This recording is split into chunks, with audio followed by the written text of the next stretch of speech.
Diolch yn fawr. Diolch yn y ti unwaith eto, Dduw, am gyfle i ddod yma i geisio dy wyneb ac i ni yn cyflwyno'n hoedfa i ti ac yn gofyn i ti i bresynoli dy hun ac i fendithio ac y bydde di yn gweithio'n rymus yn un plith. Tyr di'n plith nawr, i ni'n gofyn hyn oll trwy henw ac heiddiant yn hargwydd Iesu Grist. Amen.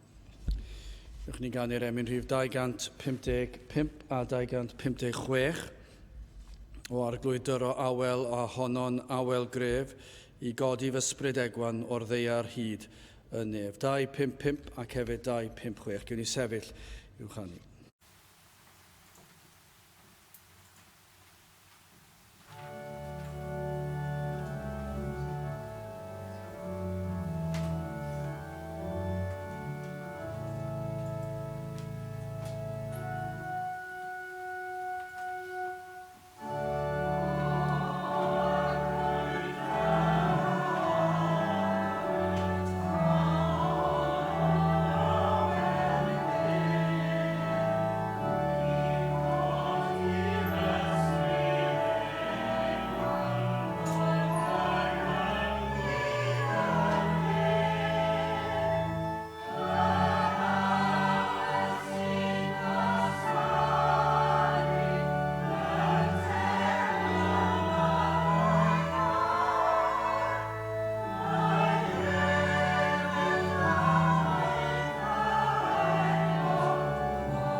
Croeso'n gwasanaeth ar ôl yr oedfa, fe fydd na luniaeth ysgafn drws nesaf yn y neuadd. Fe fydd ein cwrgweddi misol sy'n cael ei chynnal ar y drydydd nos Iau o'r mis sy'n cael ei chynnal nos Iau yma, sef Ionawr 15fed am hanner awr wedi 7. Felly nos Iau yma drws nesaf yn y neuadd fyddwn ni'n cynnal ein cwrgweddi misol. Hoedfa nesaf pnawn Sul am hanner awr wedi 3. Wrth ni gymryd y casgliad, gawn ni ganu tra ar ein heistedd Emyn rhif 55, trwy droi'r byd a'i wen a'i wg, byd da, byd drwg y tybier, llaw Duw sy'n troi'r cwmpas gylch glân yn wywlan na weler. 55 gynistydd i'w chanu.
Bydd awyn darlleniad o'r Efengyl yn ôl Marc. Marc pennod 6. Gan dechrau darllen yn adnod 30. Felly Marc 6 adnod 30. A'r apostolion a ymgasglasant at yr Iesu ac y fynegasant iddo yr holl bethau, y rhai a wnaethant a'r rhai hefyd a thrawiaethasant, ac y fe ddywedodd wrthynt, dewch eich hunain i le anghyfanedd o'r neilltu a gorffwyswch encyd, cynnes llawer oedd yn dyfod ac yn myned fel nad oeddent yn cael enid cymaint ag i fwyta. A hwy a eithant i le anghyfanedd mewn llong o'r neilltu, a'r bobloedd a'i gwelsant hwy yn myned ymaith a llawer a'i hadnabiant ef, ac ar edasant yno ar draed o'r holl ddinasoedd ac a'i rhagflaenasant hwynt ac ymgasglasant ato ef. A'r Iesu wedi myned allan a welodd dyrfa fawr ac a dosturiodd wrthynt am ei bod fel defaid heb ganddynt fugail ac a ddechreuodd ddysgu iddynt lawer o bethau. Ac yna wedi myned hi yn llawer o'r dydd y daeth ei ddisgyblion ato ef gan ddywedyd y lle sydd anial ac weithiau yma hi yn llawer o'r dydd.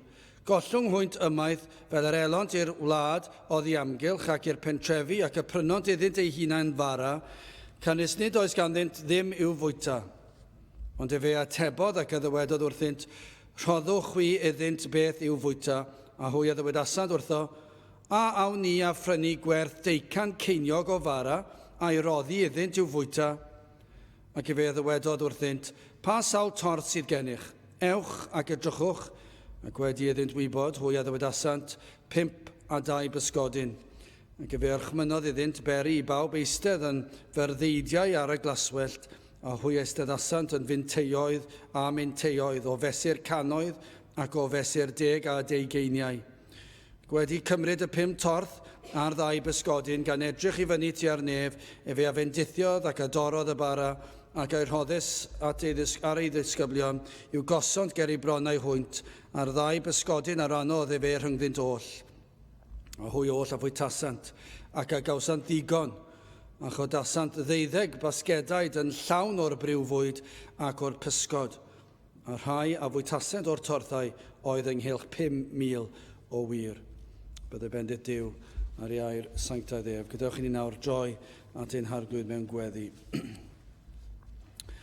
Diolch yn ei ti unwaith eto o Dduw am gyfle arall i ddod i'r di ac i ddod ger dy fron, ac i ni yn diolch i'n bod yn dod nid trwy unrhyw ymdrech neu gweithredoedd neu ddaioni sydd gennym ni, ond ni'n dod trwy heiddiannau dy fab a'n gwaredwr yr arglwydd Iesu Grist. Ac oherwydd ei fywyd perffaith, oherwydd ei aberth ar y groes iddo roed ei fywyd trosom, ac o Dduw, oherwydd iddo goncro'r bedd wrth atgyfodi ar y trydydd dydd, a'i fod yn awr yn eiriol trosom yn y nef, i ni yn diolch i ti am hyn.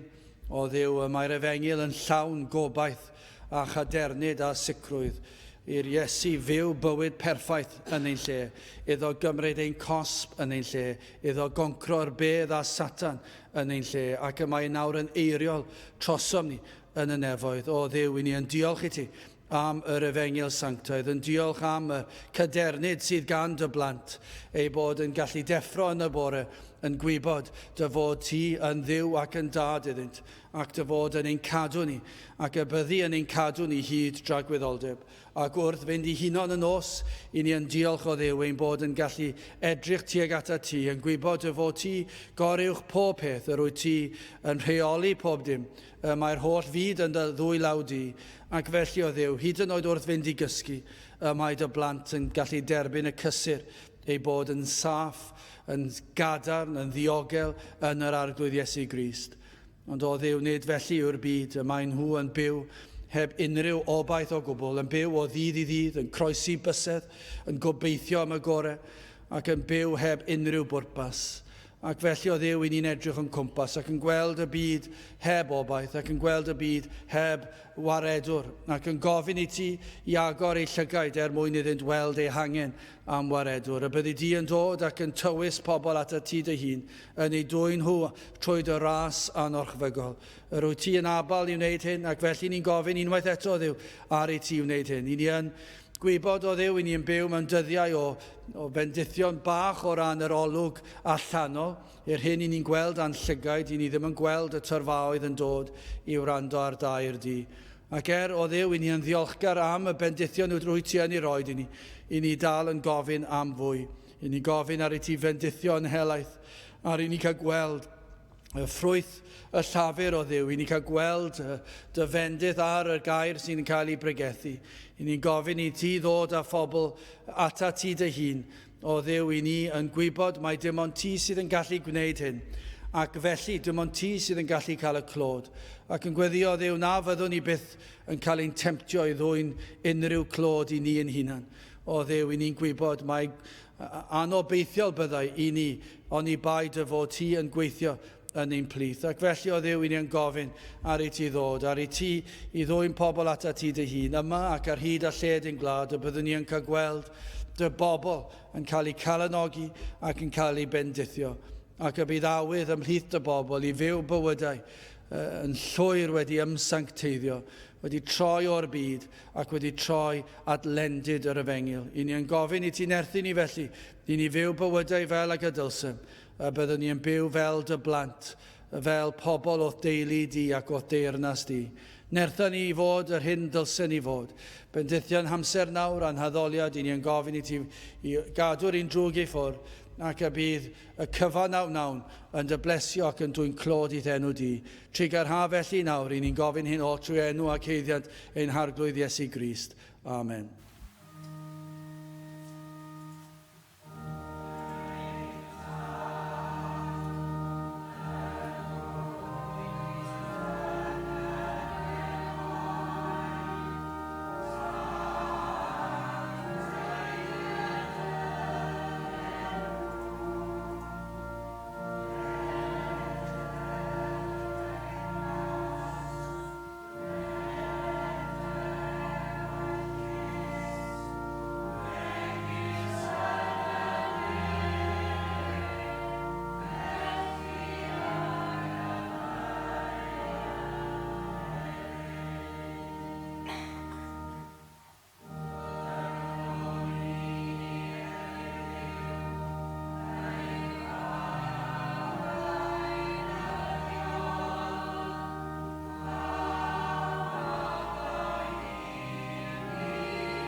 Gadewch ni ganu emyn rhif 209.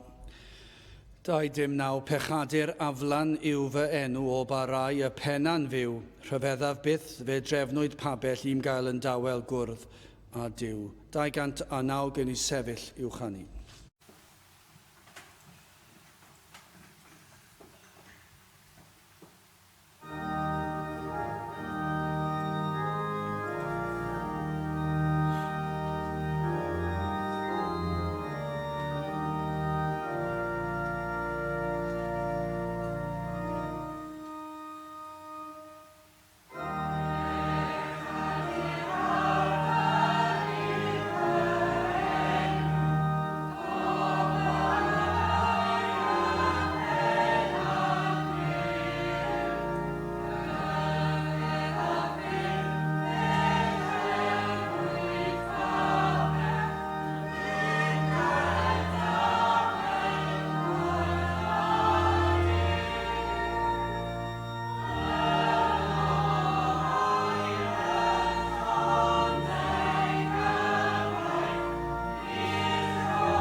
Byddai'n testyn o'r Efengyl yn ôl Marc, penod 6 adnod 34.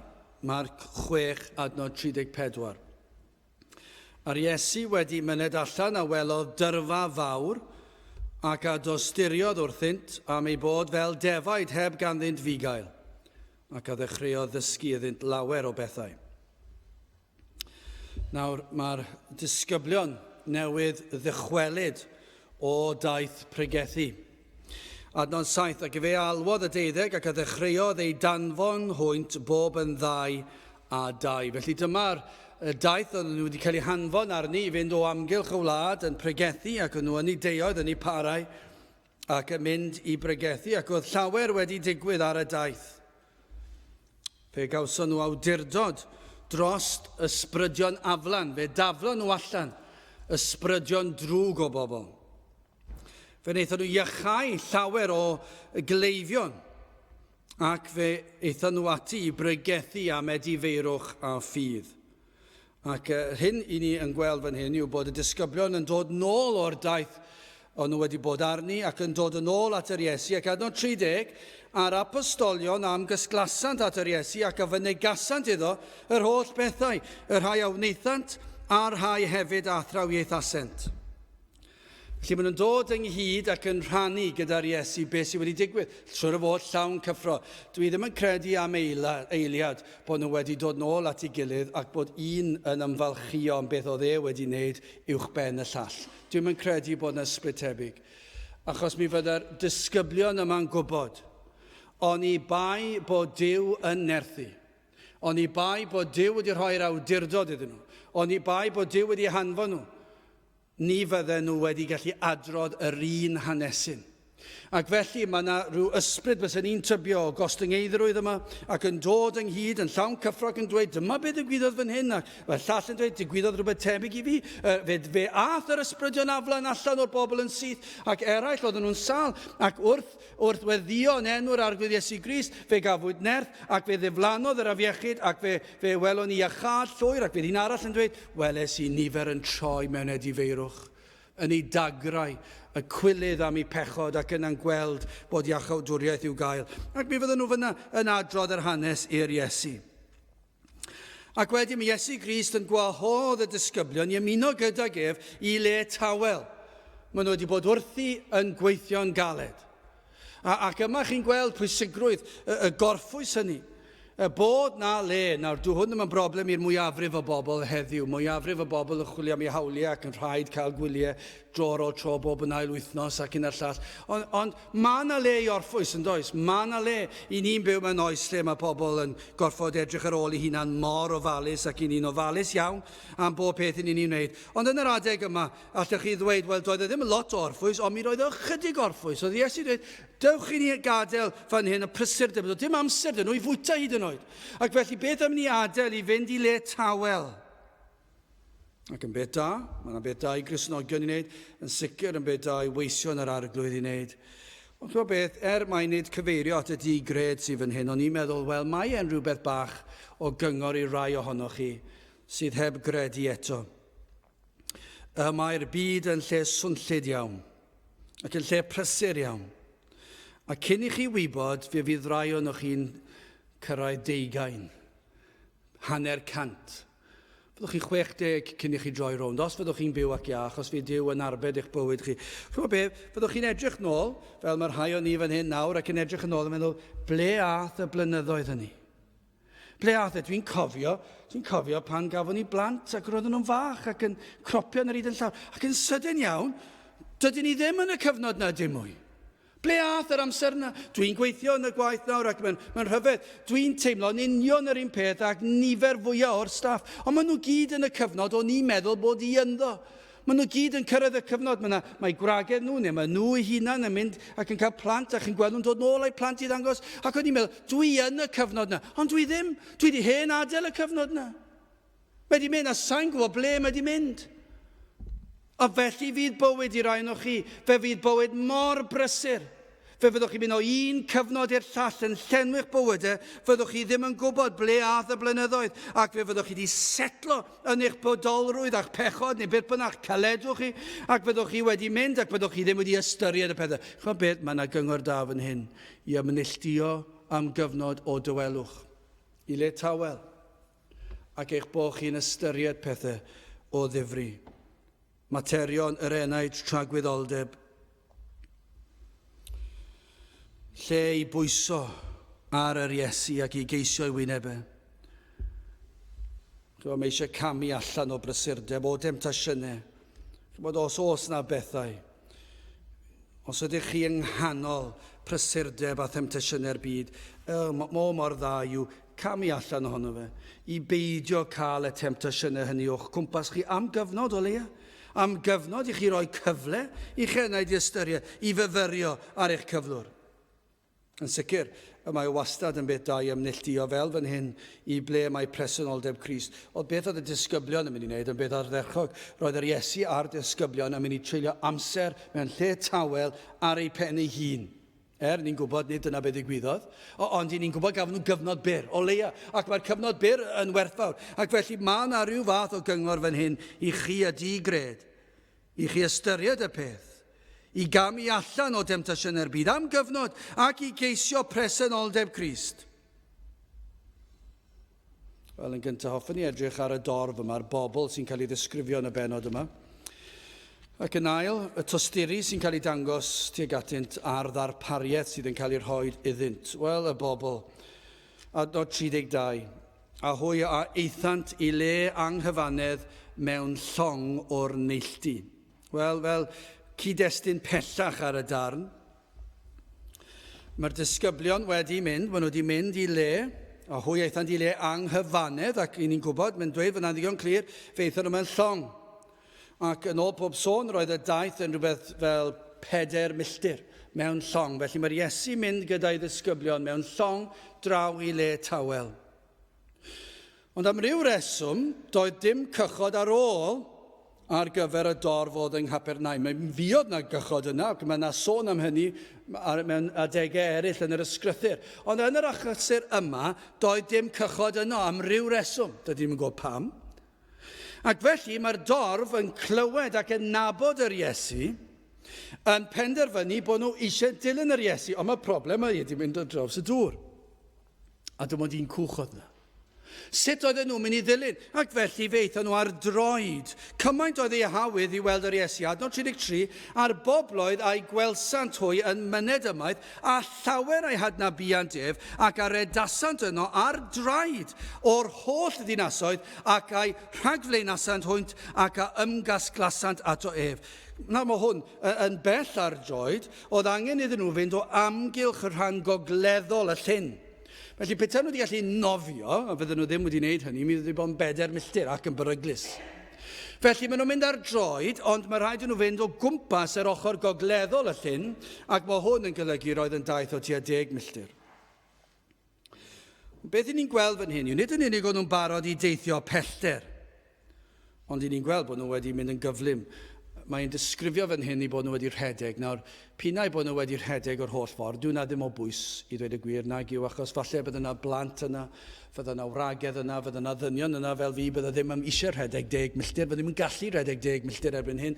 Falle bydda ni wedi gallu rhai blynyddoedd yn ôl mynd 2-3 milltir, ond 10 milltir, mae'n bell i redeg. Felly bydda nhw wedi rithro, bydda nhw wedi rhai rhedeg am gyfnod a cerdded a rhedeg. Maen nhw'n mynd ar frys, dwi'n ddim yn oedi, ddim yn oros am picnic na dim byd ar y ffordd. Maen nhw'n mynd, maen nhw'n penderfynu, maen nhw eisiau cwrdd ar Iesu, maen nhw eisiau glywed e. Wel, yn ystod ein hoes ni, dydyn ni'n mynd i gweld llawer o'n yna gyn. Wel, i ddweud y gwir, dydw i ddim wedi gweld llawer ohono yn ein gwlad ni.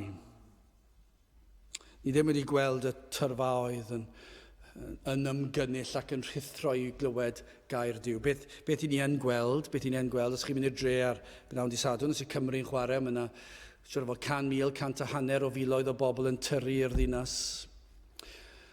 Os oes nhw gyngerdd pop yn y Stadiwm Millennium, ych chi'n gweld ciwiau allan am, ar hyd y strydoedd, maen nhw'n ymgynnull i wrando ar rhyw eiriau sydd ddim yn weddus iawn, a rhyw ddawnsio sydd ddim yn foesol iawn. Maen nhw'n tyrru i'w ond does dim llawer yn tyrru heddi nagos. Does dim llawer yn rhedeg. Does dim llawer yn dod i wrando ar air Duw. Falle allan ni ddweud bod ni wedi gweld ar raddfa fach, bod ni wedi gweld unigolion yn dod fel petai nhw'n rhithro i wrando. Chi'n gweld rhai sydd yn profi ar gyhoeddiad o bechod ac yn dechrau ceisio. Chi'n gweld ynddyn nhw yr ceisio. Ni'n gweld ar raddfa fach iawn, ond dydyn ni ddim wedi gweld ar y raddfa yma. Gellir dweud bod ein gwlad ni wedi. Mae'n gwlad ni fwy nag unrhyw wlad arall yn y byd wedi gweld hwn mwy nag unrhyw le arall. Y tyrru yn y tyrfaoedd, yn ymgynnull. Mi roedd e wedi digwydd, ddim yn bell yn ôl.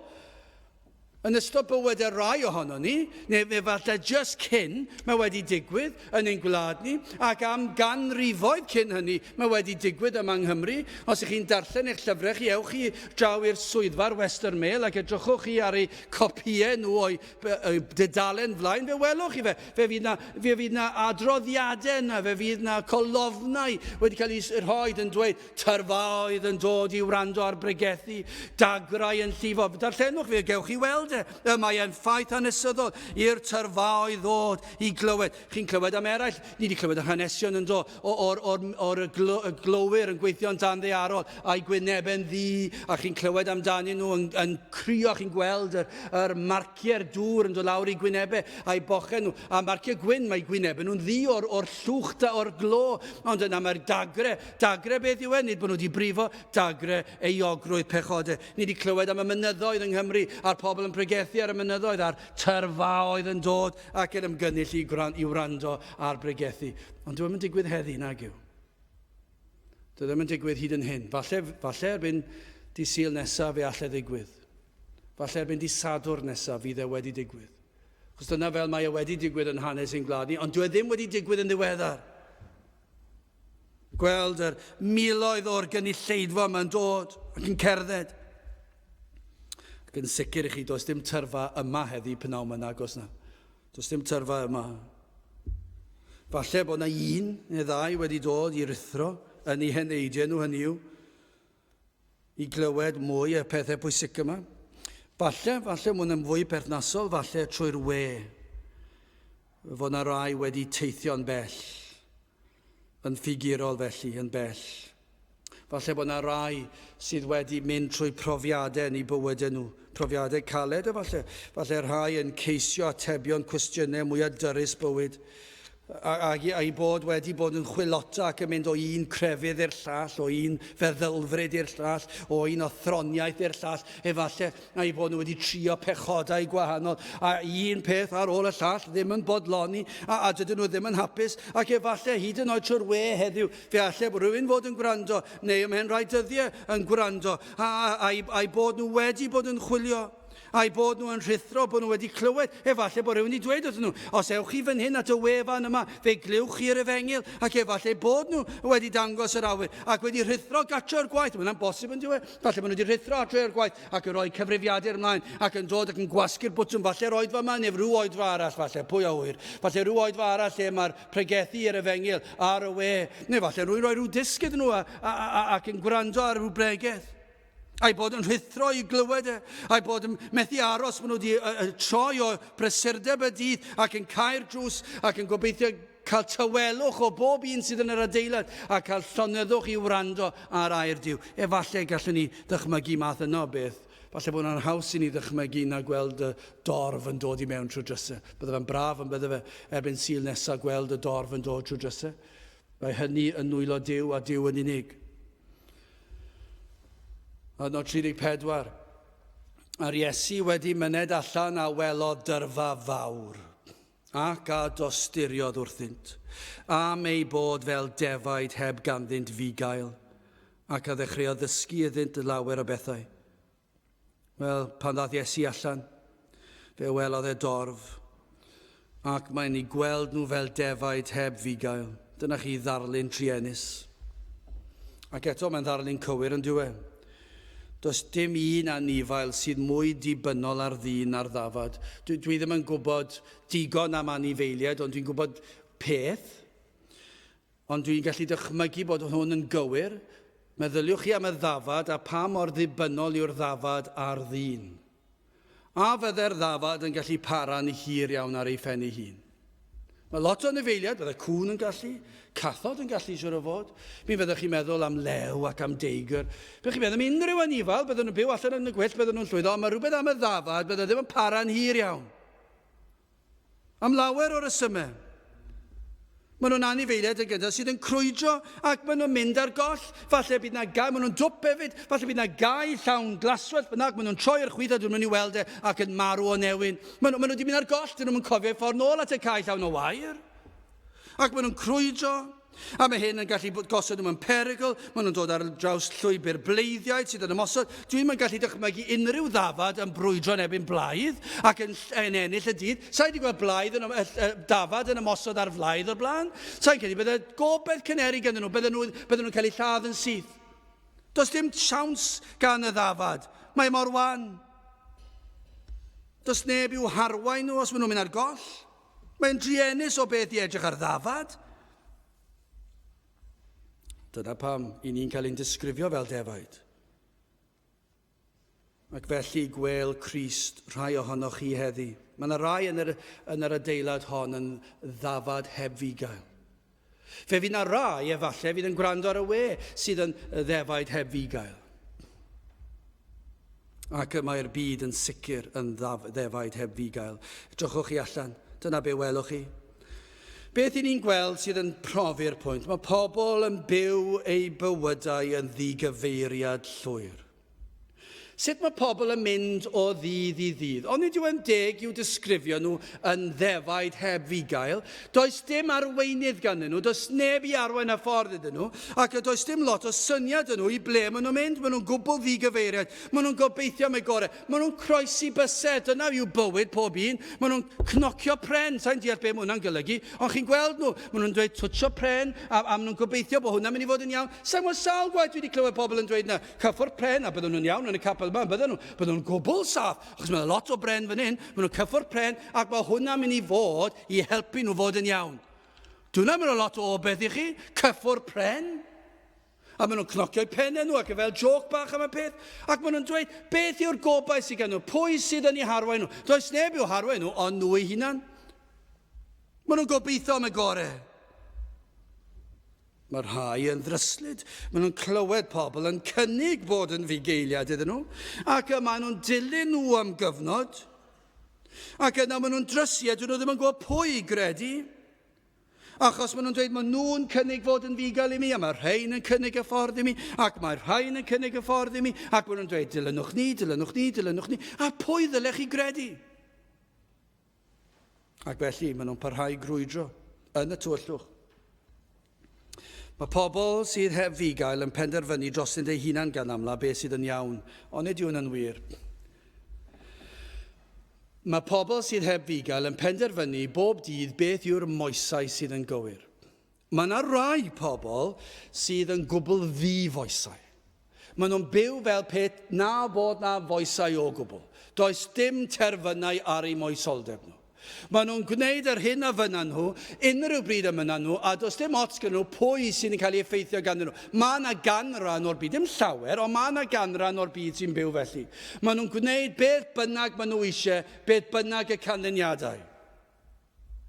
Ond mae yna eraill yn byw yn foesol I bwynt, a maen nhw'n gwneud eu moesau eu hunan I fyny. Dyma beth sydd, mae'r rhagrydd anhygol fan hyn. Chi'n clywed nhw, maen nhw fyna'n llawn balchder, maen nhw'n llawn moesau. Maen nhw'n byw yn dda yn ôl nhw. Nhw sydd wedi penderfynu beth sydd yn dderbyniol. Ac falle bod y gyfraith y wlad yn help, maen nhw'n gwybod bod na derfynau o ryw fath, ac felly maen nhw'n defnyddio hwnna fel ryw llinyn mesur, ac maen nhw'n defnyddio'r gyfraith ac yn dweud, wel, wrth gwrs, dyn ni ddim fod I ladd neb, felly dydw I ddim yn mynd I ladd neb, ac felly dwi'n mynd I wneud rhywbeth sydd mynd I wneud yn agos I ladd neb. Ac felly mae yna ryw elfen o foesau gyda. Maen nhw'n dweud, iawn, dydw I ddim yn mynd I frifo neb fel petai nhw'n mynd I frifo neu gallu rwy'n anfon fi i'r carchar. Ac felly dyna'r moesau maen nhw wedi penderfynu. Ond os maen nhw yn cerdded lawr y stryd a mae rwy'n yn neud rhywbeth nhw, dim ots gyda nhw'n rhoi dwrn bach. Mae'r nos Sadwrn, falle, gyda'r parti, bod rhyw ymladd yn mynd ymlaen, dim os na'n yn, ac felly bod fi'n brifo neb yn ofnadw, ac felly mae'r safon yn gostwng. Maen nhw'n penderfynu beth sy'n derbynio, beth sydd yn iawn, a nhw sy'n penderfynu hynny.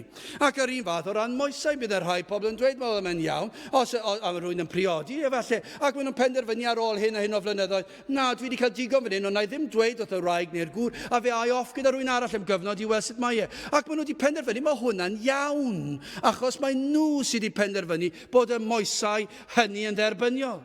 Ac felly maen nhw ar ôl cyfnod yn penderfynu, mae eisiau gwahanu a byw ein ffordd ein hunan. Dim byd o'i le arno fe.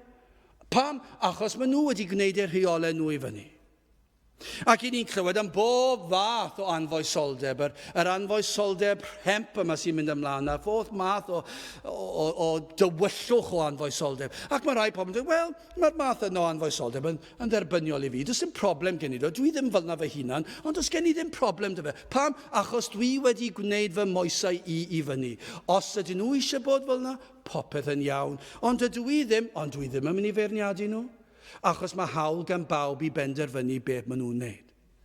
Dyna'r lefel I ni arno. A chi'n gweld nhw, pwy sydd yn dweud wrthyn nhw beth yw'r safonau yma? Neb, maen nhw fel defaid heb fugail. Does neb I arwain nhw ar wahân I nhw I hunan. Mae'r ddafad yma yn meddwl fy mod i'n gwybod popeth. Dwi'n mynd I benderfynu beth sydd yn iawn, beth sydd ddim. A dwi'n mynd I grwydro fan hyn, dwi'n mynd I grwydro fan draw, ac dwi'n mynd I wneud beth bynnag fyna I, achos dwi yw'r un sydd yn penderfynu. Sdim eisiau bugail arno fi, sdim eisiau neb I ddweud wrtha I. Does dim absolute ganddyn nhw, nag oes, fel gair Duw, I ddweud yr hyn sydd yn iawn a'r hyn nad yw yn iawn. Ac felly, maen nhw'n rhyw raddfa fach, a maen nhw'n penderfynu, hwn yn anerbyniol, lawr fyna, ddim cweit. Ac maen nhw'n penderfynu. Ac maen nhw'n aml iawn yn swndio yn bobl nes, achos dyn nhw ddim yn dweud bod unrhyw un yn anghywir. Pawb at y peth, be bynnag maen nhw moyn. O, mae'r pobl yma'n crwydro o un cair llall, o un newynog ac mae syched arnynt am rhywbeth gwell. Maen nhw'n chwilio am rhyw bwrpas I fywyd. Maen nhw wedyn yn ffeindio drwy'r Cai maen nhw wedi ffeindio ddim yn rhoi lot o bwrpas yn nhw, maen nhw'n chwilio am gau arall.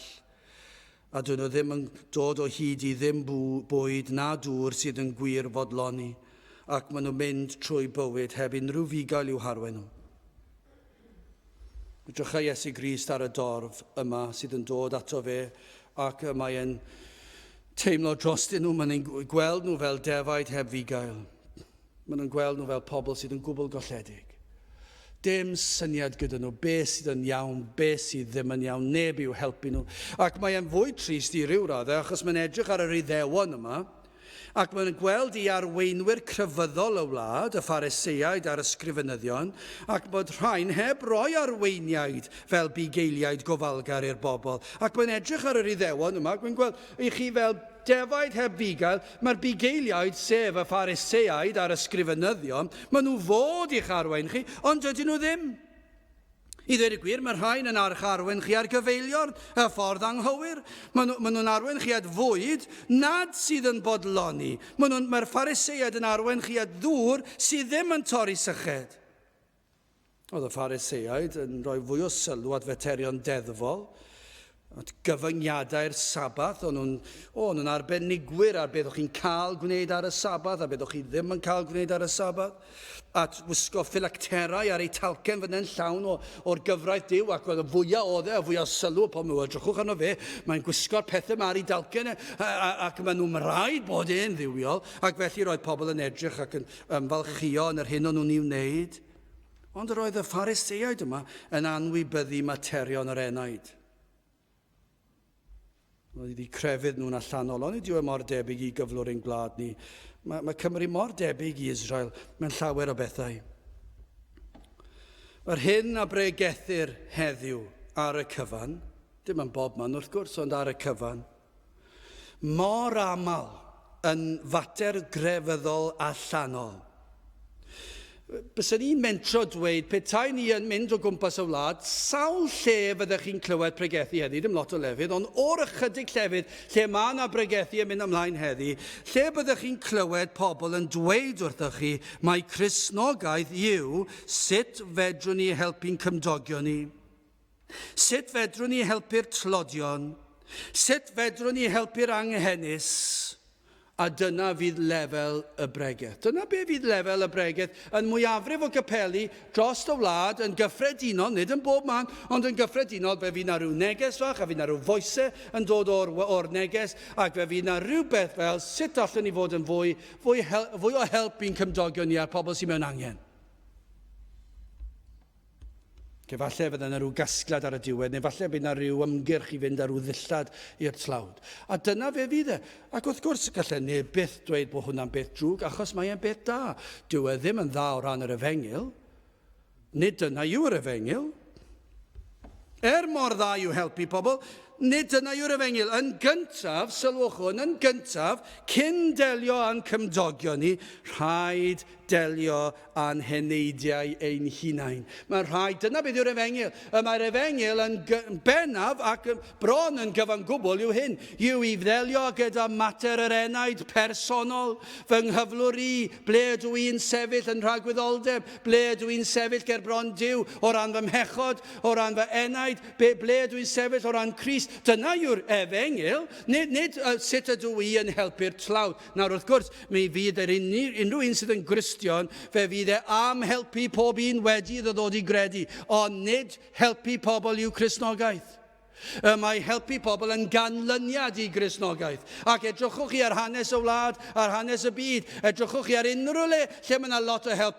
Pwy sy'n tu ôl iddyn nhw? Aml iawn Cristnogion sydd yno, sydd yn mynd allan ac yn helpu'r pobl. Ond fydden nhw y cyntaf i ddweud, nid dyna yw yr efengil. Yr efengil yw ble ydw i'n sefyll yn fy enaid o ran tragwyddoldeb ger bron Duw. A dyna beth sydd fan hyn. Dyma'r materion pwysica.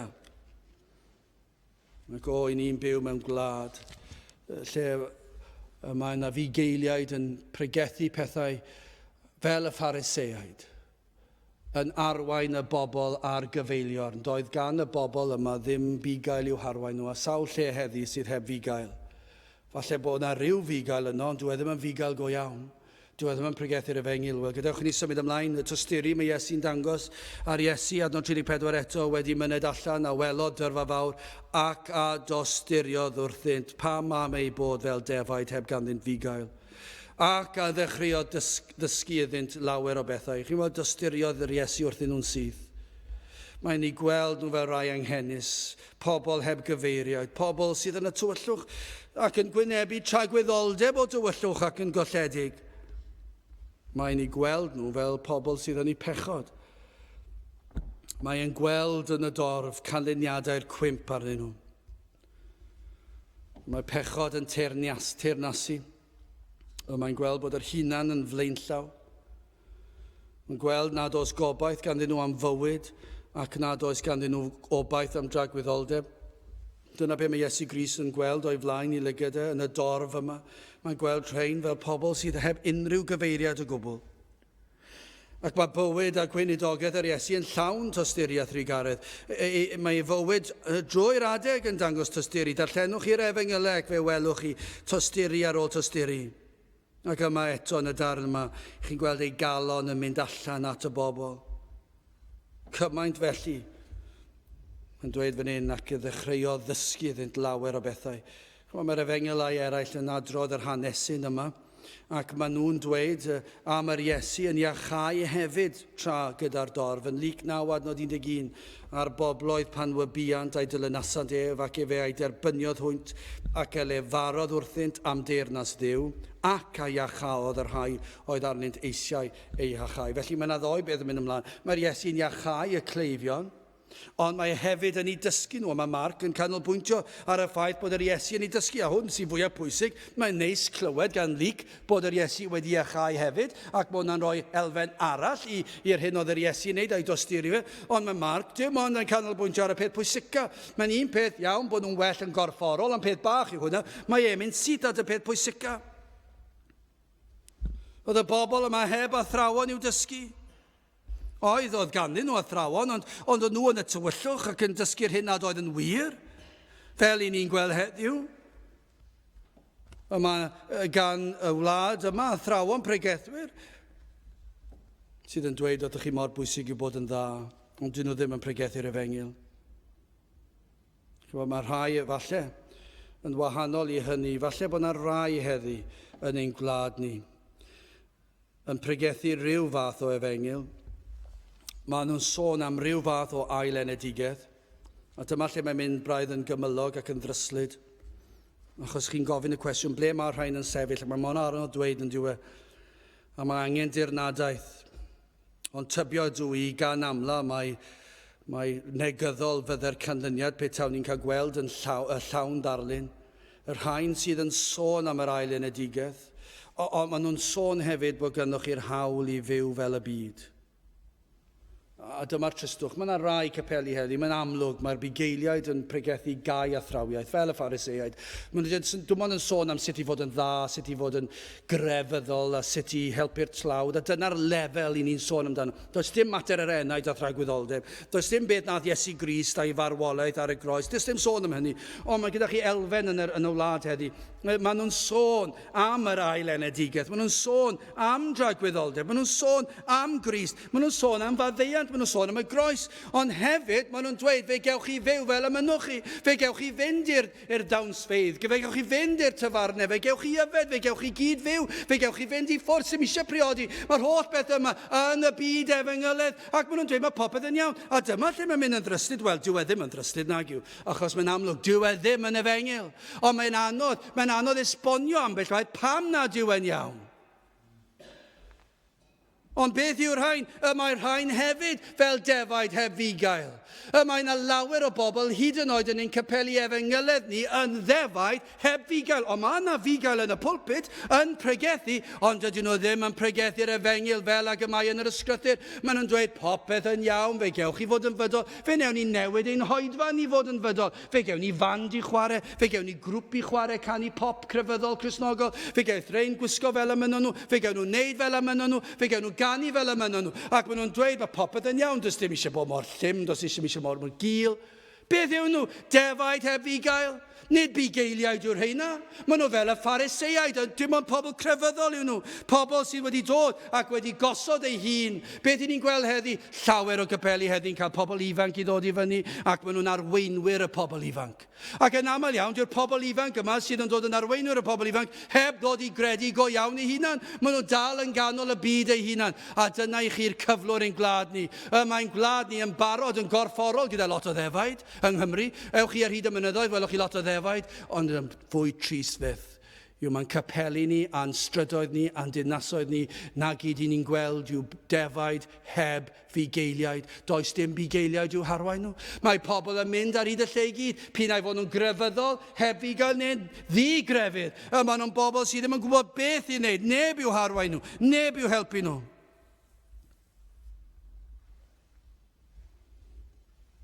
Ond mae'r Iesu yn trigarhau. Mae Iesu Grist yn tosturio. Mae galon yn mynd allan tuag atyn nhw. Mae'n ei gweld nhw. Ac beth mae'n ei wneud? Mae'n tosturio ac mae yn ei dysgu nhw. Dyna beth mae'n ei wneud yn sydd. Mae angen dysgeidiaeth arnyn nhw. Doedd dim clem dyn nhw. Do'r byd tu fas fyna. Does dim clem. Byddwn ni'n mentro dweud. Pe tawn ni'n mynd at y tŷ agosa lawr y strydoedd yma. Bydda dim clem gyda nhw am yr Efengil. Nac am dragwyddoldeb. Ond be mae'r Iesu'n ei, mae'n tysturio ac mae'n ei dysgu nhw ar gwirionedd.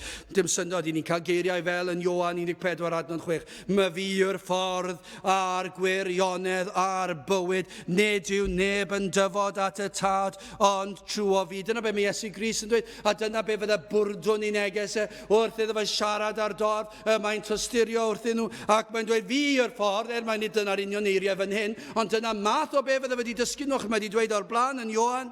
Mae fi yw'r ffordd a'r gwirionedd a'r bywyd. Ac bydde fe'n pwysleisio does dim ffordd arall ond trwy fi. Mae'n ei gweld nhw fel pobl newynog, fel pobl sychedig, fel pobl mewn angen o fara'r bywyd. Dysgodd y bobl am ei cyflwr ac am bechod. Dyna math o beth fydde Iesu Grist wedi dysgu'r dorf yma. Oedd e'n tysturio gymaint wrthyn nhw. Oedd e'n gweld, dydyn nhw ddim hyd yn yn deall pam bod nhw'n deffro yn y bore'n flin. Oedd e'n gallu gweld ar wynebe'r pobl oedd yn gwybod yn eu cylonau nhw. Dyw'r bobl yma ddim hyd yn oed yn deall pam ei bod nhw'n gallu bod yn hunanol. Doedd dim syniad yn nhw. So be mae Iesu'n neud yw hyn? Mae'n dangos iddyn nhw eu pechod. Mae'n sôn am y gwymp. Mae'n dysgu am deyrnas Dduw, nid teyrnas yr Iddewon, nid am arweinwyr gwleidyddol oedd i ddod, ond fe ddysgodd am y Meseia, am un oedd yn mynd i ddelio o'i pechod. Fe ddysgodd y bobl am cyfiawnder y tad. Mae'n dweud wrthyn nhw am y tad, am y Duw dad, a rhaid i Dduw ddelio â phechod. Mae'n dysgu nhw am gyfiawnder y mab yr arglwydd Iesu Grist. Mi fydde wedi dweud wrthyn nhw pam iddo fe ddod. Matthew 1:21, a hi esgor y fab, a thi a elwi ei enw ef Iesu. Pam? Oblegid fe a wared ei bobl oddi wrth eu pechodau. Mi fydde'r dorf wedi bod na, dim syniad yn nhw, a mi fydde'r Iesu wedi dysgu nhw am deyrnas Dduw, ac wedi dysgu am eu pechod, a fod Iesu Grist wedi dod i'w achub nhw o'i pechod. Fe ddath i faddau eu pechod, ei gwared nhw o'i pechod, ac o ganlyniadau pechod, ac o farn, ac o gosbedigau tragwyddol. Dyna pam y daeth e. Fe ddysgodd y bobl am y pethau pwysicaf. Dyna beth nath Iesu Grist wneud. Gael ofyn i chi, ydych chi wedi crwydro fel dafad heb fugail? Oes na rhywun yma wedi bod yn sychedu am ddŵr byddai'n eich bodloni? Ydych chi wedi bod yn dan ddysgeidiaeth a thrawon fel y Phariseiaid? Mae hwn yn drychu nebys yn ein gwlad ni. Pobl sydd o dan a thrawiaeth fel y Phariseiaid nad ydynt wedi cyflwyno'r Efengil i chi.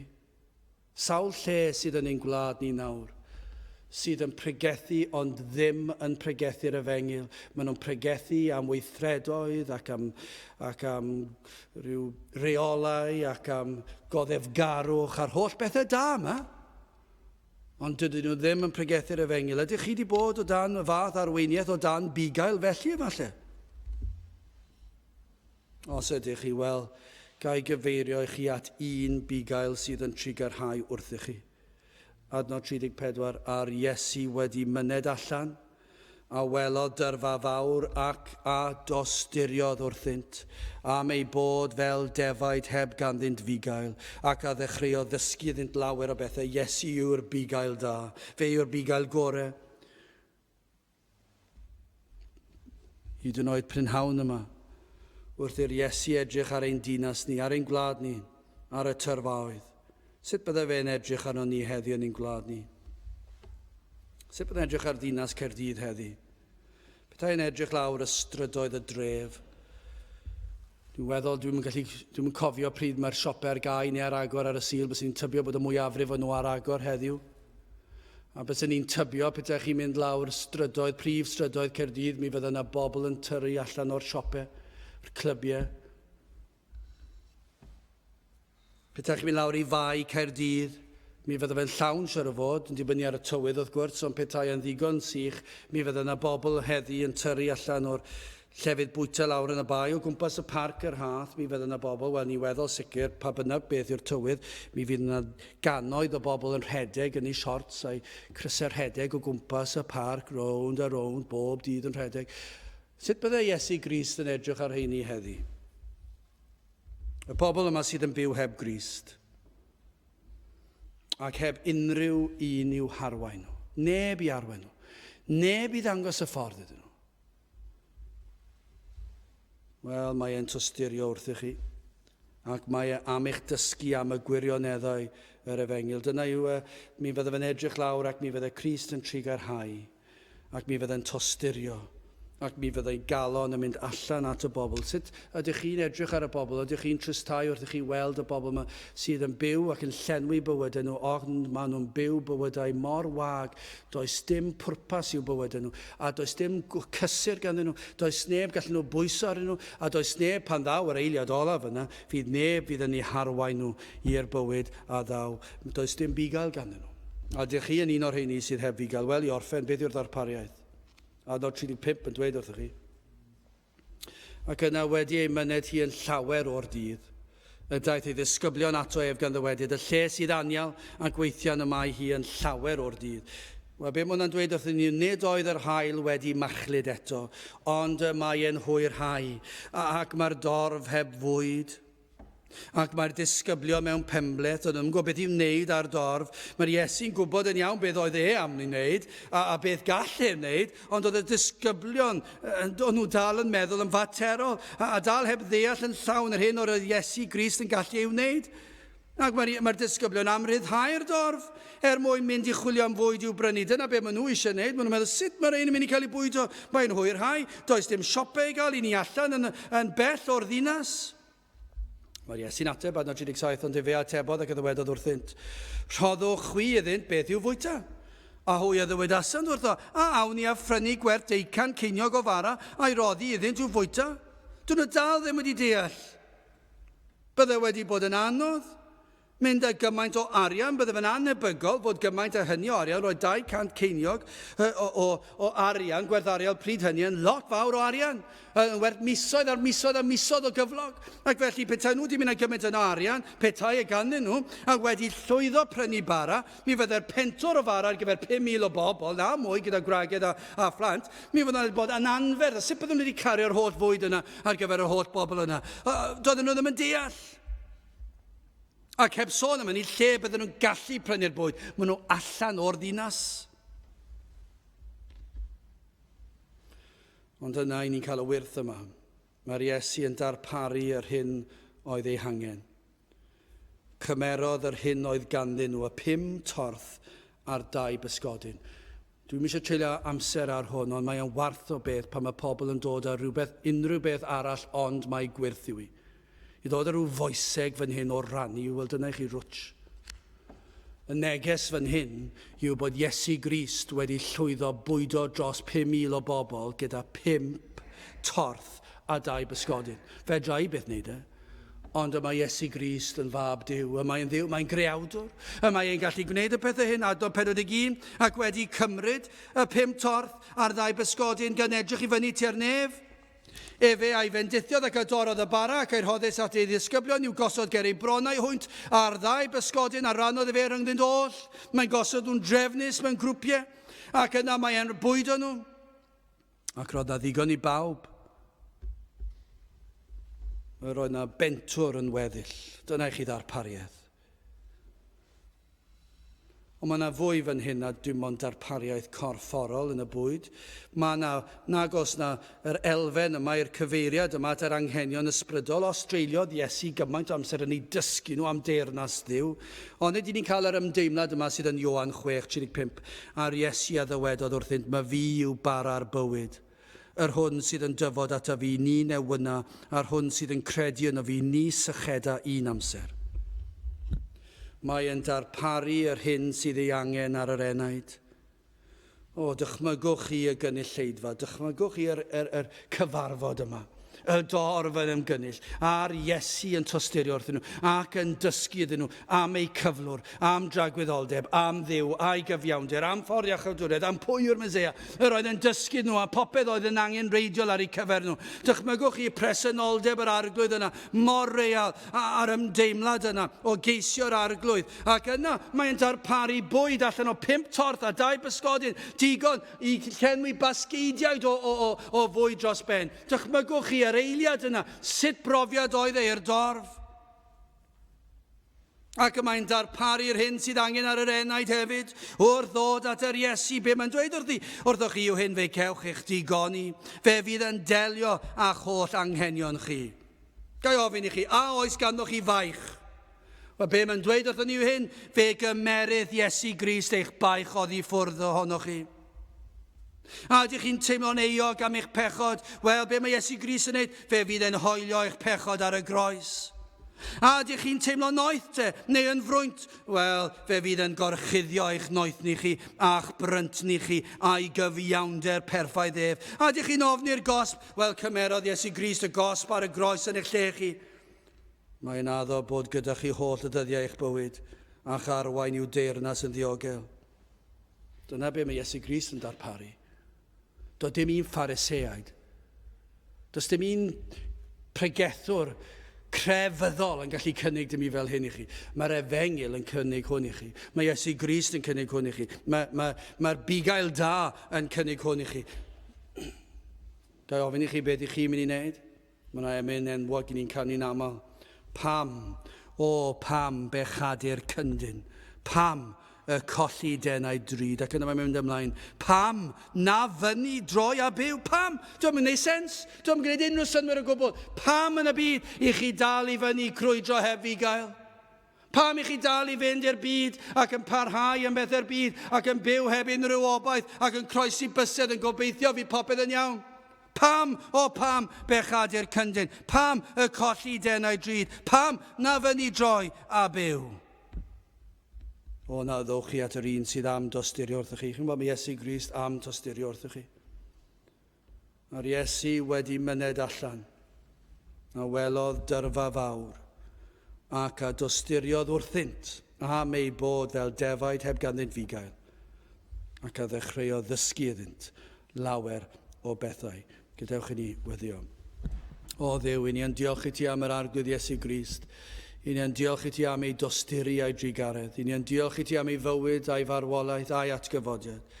Ac i ni yn gweddio, Dduw, a bydd na lawer yn dod at y bugail da yma, ac y byddant yn dod ac yn derbyn o'r ddarpariaeth. Ac mai nid o'r pysgod ac o'r torth y byddant yn bwyta, ond byddant yn cymryd o'r bara'r bywyd, y byddant yn cael ei digoni wrth ymgymeryd o'r arglwydd Iesu Grist ei hun. Tyrd, i ni'n gofyn i ti weithio yn rymus yn ein plith, ac y bydde di yn tosturio tuag atym ni a tuag at y torfeidd sydd yn ein dinas ac yn ein gwlad. Y rhai yma sydd yn crwydro heb fugail, y bydde ti yn ei dwyn nhw at y ti dy hun. I ni yn gofyn hyn oll felly trwy enw ac heiddiant ein harglwydd Iesu Grist. Amen. Gadewch i ni orffen ein gwasanaeth drwy ganu'r emyn rhif 553, 553, wrth dy orsedd rwyf yn gorwedd, disgwyl am y ddedwydd awr. 553 gen i sefyll i'w chanu.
A nawr bydde di ras sy'n harglwyd Iesu Grist a chariad Dyw a'n chymdeithas yr ysbryd glân fod gyda chwi oll hyd byth.